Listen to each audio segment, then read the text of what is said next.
دنیا میں آنے والا تھا، دنیا میں آ چکا تھا، دنیا میں ایک نور چمکا رہا تھا، دنیا میں نور دکھا رہا تھا، تو آواز آ رہی ہے کہ جن سے وہ راضی ان میں صلح،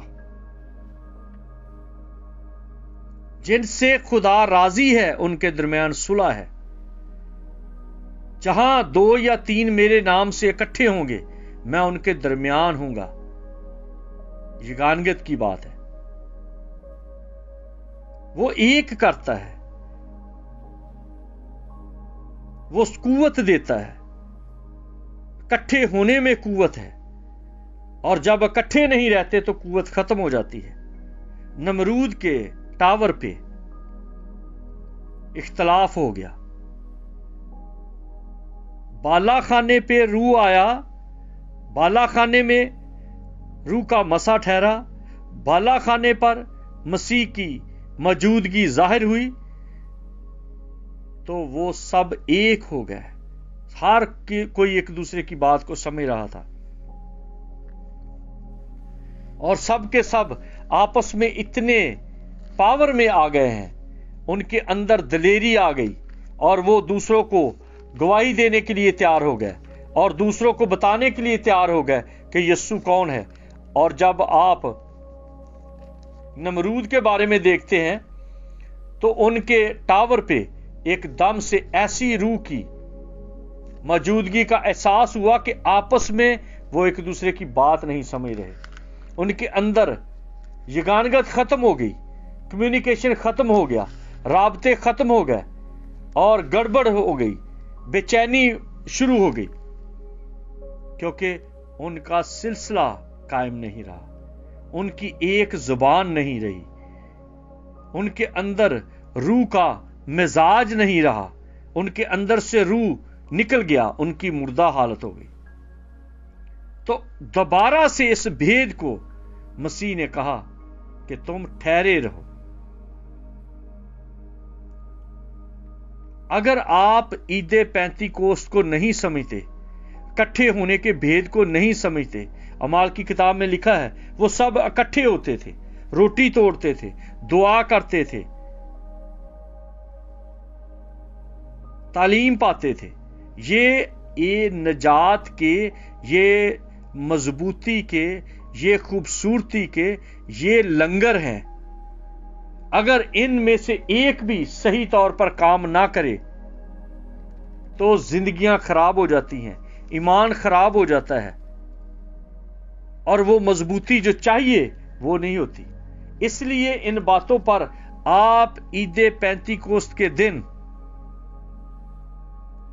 اس میسج کو سمجھ جائیں جو پالوس افسس کی کلیسیا کو کہتا ہے کہ روح کی یگانگی صلح کے بند سے بندھے رہو، ایک ہی بدن ہے، ایک ہی روح، چنانچہ تمہیں جو بلائے گئے تھے اپنے بلائے جانے سے امید میں بھی ایک ہی ہو، ایک ہی خداوند ہے، ایک ہی ایمان، ایک ہی بپتسمہ، اور سب کا خدا اور باپ ایک ہی ہے، جو سب کے اوپر اور سب کے درمیان اور سب کے اندر ہے۔ روح کی یگانگی صلح کے بند سے بندھی رہے، اور صلح کی ایک ہی بات میں متفق جب ہوں گے تو لکھا ہے جو کچھ زمین پر باندھو گے وہ آسمان پر باندھا جائے گا، جو کچھ زمین پر کھولو گے وہ آسمان پر کھل جائے گا۔ جب یگانگت نہیں ہے، روح کی یگانگی نہیں ہے، تو پھر آپ دیکھ سکتے ہیں کہ میرا چرچ، میرا گھر، میری کمیونٹی، میری کانگریگیشن یہ کہیں نمرود کے ٹاور والی شکل تو نہیں اختیار کر رہی، یہ کہیں اس طرح کا ماحول تو نہیں۔ اگر چرچ میں اختلاف ہے، ایلڈر پاسٹر کے خلاف ہیں، پاسٹر ایلڈرز کے خلاف ہیں، اور جو کانگریگیشن ہے وہ کبھی ایلڈروں کے خلاف بولتی ہے، کبھی وہ پاسٹرز کے خلاف بات کرتے ہیں، کبھی وہ انتظام کے خلاف بات کرتے ہیں، تو ایسا شخص وہ ڈیمن پوزیسو ہے، اس میں بدروح ہے، کیونکہ لکھا کہ روحوں نے کہا کہ ہمیں بھیج، ہم بابل کے اس ٹائم پہ، اس نمرود کے ٹاور پہ لوگوں کے درمیان اختلاف ڈال دیں گے۔ جب اختلاف ڈالنے والی روح آ جاتی ہے، جب میاں بیوی کے درمیان اختلاف آتا ہے، جب بچوں کے درمیان اختلاف آتا ہے، تو کوئی ایک ہوتا ہے جس نے اس روح کو موقع دیا ہے، اور جس کے سبب سے وہ روح اس خاندان میں آ گئی، اور وہ روح اب اپنے پورے زور میں ہے، اور وہ خاندانی ٹاور کو گرا رہی ہے، کیونکہ ابلیس کا ہمیشہ جو اثر ہے وہ خاندانوں پر ہوتا ہے۔ ابلیس ہمیشہ خاندانوں کو ٹارگٹ کرتا ہے۔ اس نے عدن میں بھی آدم اور حوا کے خاندان پر اٹیک کیا۔ آدم اور حوا کے درمیان نچاکی شروع ہوئی، اور اس نچاکی کا اثر کیا ہوا کہ کین نے ہابل کو مار دیا۔ بچوں میں ابتری پیدا ہو گئی، خون واقعہ ہو گیا۔ جب بابل کے برج پر ایسا اثر شروع ہوا تو لوگ آپس میں مارنا اور جھگڑنا اور فساد اور علیحدگی اور خون خرابہ شروع ہو گیا، اور لوگ بٹ گئے۔